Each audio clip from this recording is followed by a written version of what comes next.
Chief மினிஸ்டராக எடப்பாடி பழனிசாமி இருந்திருந்தார்னா இதை நிச்சயமாக அவர் பேசியிருக்க மாட்டார்.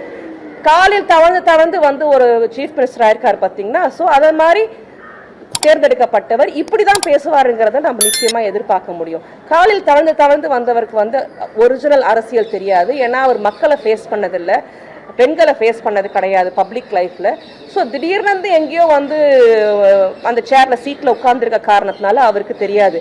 இது மிகவும் கண்டிக்கத்தக்க ஒரு பெரிய செயல். இதற்கு வந்து எடப்பாடி பழனிசாமி நிச்சயமாக மன்னிப்பு கேட்க வேண்டும் என்றது எங்களுடைய தரப்பிலிருந்து நாங்கள் ஸ்ட்ராங்கா சொல்லிட்டே இருக்கிறோம். இது வந்து தமிழ்நாட்டு பெண்களை மட்டும் கிடையாது, அவருடைய சொந்த செல்ஃப் ரெஸ்பெக்டையுமே வந்து அவர் ரொம்ப குறைச்சிக்கிறாரு. சேற்றவாரி வீசலான்ற தொட்டு எந்தவனா பண்ணலாங்கிற ஒரு விஷயம் கிடையாது. அதாவது அன்னைக்கே வந்து பெரியார் பேசியிருப்பாரு, என்னோட போஸ்டர்ல வந்து சாணி அடிக்கிறதுக்காக அவன் போய் அதுல கை வச்சான், ஆனா போய் அதுக்காக போய் அதுல கை வைக்கணுங்கிற உதாரணத்தை பெரியார் சொல்லியிருக்கார். அந்த உதாரணத்தை சொல்லணும், ஏதோ பேசணும், வெல்ஃபேர் ஸ்கீம்ஸ் இல்லாம குடும்பத்தை பர்சனலா அட்டாக் பண்றது, தலைவர் அட்டாக் பண்றது, டெப்டி சிஎம் அட்டாக் பண்றது, கழகத்தின் துணை பொதுச் செயலாளர் நமக்கு என்ன போஸ்டிங் இருக்குன்னு கேட்கறது. ஏன் எங்களுடைய கழக துணை பொதுச் செயலாளர் கனிமொழி கருணாநிதி அவர்கள் தான். அவங்க தான் வந்து ஃபேஸ் ஆஃப் டெல்லியாகவும் இருக்கிறாங்க. டெல்லியில இரு அவைகளுக்கும் அவர்கள் தான் தலைவியாக இருக்கிறாங்க.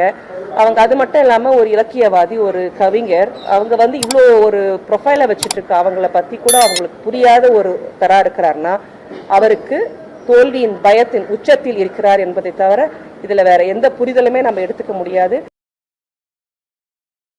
நிச்சயமாக ஏன் இப்படி பேசுறாங்கன்னு இன்னும் கூட ஆழ்ந்து சிந்திச்சு போய் பார்த்தோம்னா அவங்க இருக்கக்கூடிய கூட்டணி. ஏன்னா மணிப்பூர்ல பெண்களை அந்த அளவுக்கு வந்து அசிங்கமாக காட்டியதுதான் வந்து மத்தியில் இருக்கக்கூடிய பிஜேபி. அவர்களோட கூட்டணி வைத்திருக்கிற இவர்களும் இப்படிதான் நான்சென்ஸா பண்ணிட்டு இருப்பாங்க. என்டிஏன்றதை வந்து நான்சென்ஸ் டெல்லி அலையன்ஸ் தான் நம்மலாம் வந்து இன்னும் சொல்ல போனோம். எங்க சிஎம் நேத்து வந்து நோ டெவலப்மெண்ட் அலையன்ஸ்னாரு. இது மாதிரி பெண்களை தரைக்குருவா பேசினா நான்சென்ஸ் டெவலப்மெண்ட் டெல்லி அலையன்ஸ் கூட தான் நம்ம அவங்கள பத்தி சொல்லலாங்கிற அளவுக்கு போய்கிறது. இதுல இருந்து எடப்பாடி அவர்கள் ஒரு நல்ல மனநல மருத்துவரை பார்த்து தன்னை பரிசோதித்துக் கொள்வது நல்லது என்று நான் கருதுகிறேன்.